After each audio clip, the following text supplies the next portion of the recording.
Salam jumpa sahabat Resi yang dicintai Tuhan.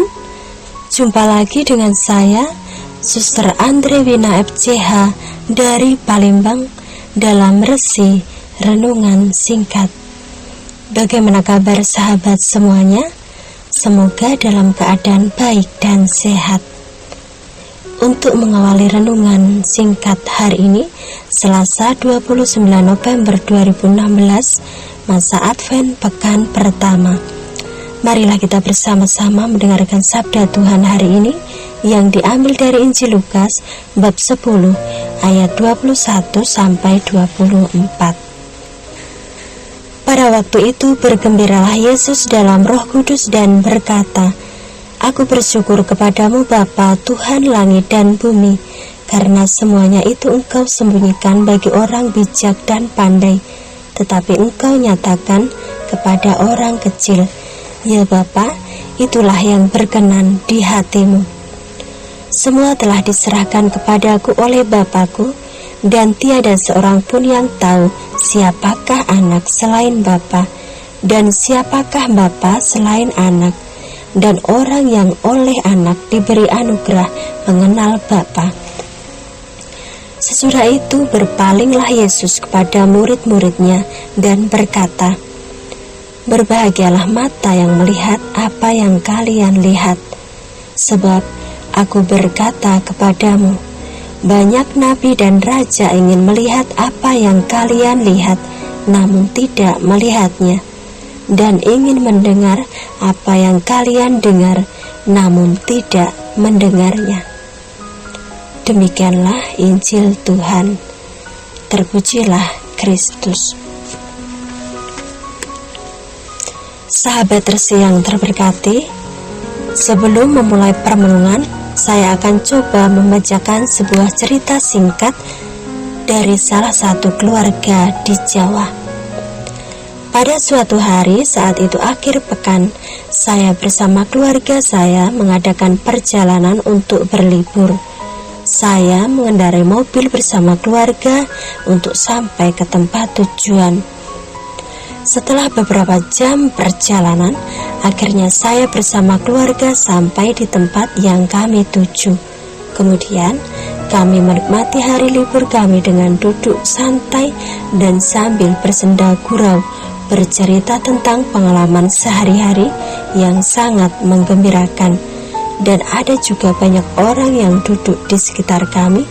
Mereka semua bersenda gurau menikmati hari liburnya. Beberapa saat ketika kami saling berbagi cerita, lewatlah seorang ibu paruh baya mengendarai sepeda dengan membawa beberapa gorengan dan makanan kecil di box sepedanya. Ibu itu tampak begitu sangat ceria sepanjang jalan, dan setiap kali bertemu orang yang lewat di dekatnya, dia segera turun dari sepedanya dan menyapa dengan sangat ramah. "Sugeng enjing, berkah dalem," katanya sambil tersenyum kepada orang-orang di sana yang sebagian dari Jawa seperti saya. Di saat orang bersantai menikmati hari liburnya, ibu itu harus bekerja mencari nafkah untuk memenuhi kebutuhan keluarganya. Tapi hal itu tidak membuatnya bersungut-sungut. Ia tersenyum bahagia dan menyapa orang yang dilaluinya dengan ramah. Ini merupakan pengalaman yang sangat indah dan mencerahkan bagi saya. Ketika banyak orang yang mengeluh karena harus membanting tulang, ibu paruh baya ini memilih untuk bersuka cita dan bergembira sambil menyapa orang-orang yang tidak ia kenal dengan ramah. Perasaan gembira ternyata tidak tergantung dari besar kecilnya pendapatan dan capai tidaknya kita bekerja. Gembira itu bukan tergantung dari kenyamanan atau kemewahan hidup. Gembira tidak bergantung pada ada tidaknya masalah. Bergembira adalah masalah hati, dan itu adalah pilihan. Sahabatku yang baik, Kisah dari seorang ibu yang baru saja kita dengar dapat menghantar kita untuk sebentar merefleksikan sabda Tuhan dari Injil Lukas hari ini.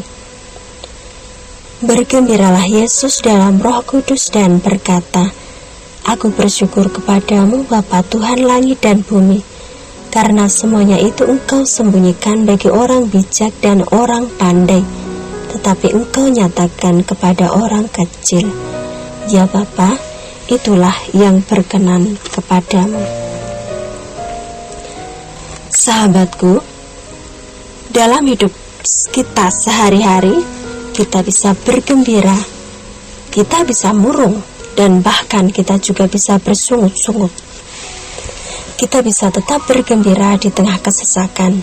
Sebaliknya, kita pun bisa terus merasa tidak puas atau gelisah ketika hidup sebenarnya baik-baik saja. Rasa gembira merupakan sebuah pilihan dan itu tergantung dari bagaimana sikap hati kita dalam menyikapi dan menikmati hidup. Seperti seorang ibu paruh baya yang bekerja itu pun sangat mensyukuri atas berkat yang telah dia terima. Dan itulah gambaran bagaimana kita putra dan putri yang terberkati seharusnya selalu bersyukur atas berkat yang telah kita terima. Sahabatku yang dicintai Tuhan, ketika melihat situasi seperti saat ini, kita bisa melihat bahwa sesungguhnya dalam segala usaha yang kita lakukan, ada banyak hal yang dapat kita syukuri. Kita dapat bersyukur atas rahmat kehidupan, kita dapat bersyukur atas tugas yang telah dipercayakan kepada kita, dan kita dapat bersyukur atas saudara dan saudari yang ada di sekitar kita, baik dalam komunitas maupun dalam keluarga kita. Mengucap syukur atas segala yang terjadi inilah yang biasa Tuhan Yesus ajarkan kepada kita. Sahabat yang baik, pernahkah kita melewati satu hari dengan keluh kesah? Atau pernahkah kita merasa bahwa hari itu sungguh tidak menyenangkan buat kita, di mana kita mengalami banyak kekecewaan ataupun kegagalan pada hari yang sama? Atau pernahkah kita menginginkan waktu agar cepat berlalu dan hari secepatnya berganti? Tuhan tidak pernah menciptakan hari yang buruk buat kita, putra-putrinya. Tuhan selalu memberi dan memberkati setiap hari sebelum kita lalui. Tuhan selalu memberikan yang terbaik pada hari-hari yang kita jalani. Namun, kita jarang mengerti maksud Tuhan dalam setiap kehidupan kita. Tuhan mempunyai rencana dalam setiap hal yang menimpa hidup kita. Tuhan tidak pernah memberikan hal yang sia-sia bagi hidup kita. Bersyukur dalam segala sesuatu yang kita miliki dan kita alami saat ini. Saat kita mengucapkan syukur, maka segala sesuatu yang kelabu akan nampak indah dan kita akan dapat melihat maksud dan tujuan Tuhan dalam hidup kita. Maka dari itu, milikilah hati yang penuh dengan ucapan syukur. Marilah berdoa. Bapa yang baik, syukur bagimu Bapa atas sabdamu hari ini, atas berkat-Mu, dan atas persaudaraan yang boleh aku alami. Bantu aku Bapa untuk tetap menjadi putrimu yang penuh syukur. Amin.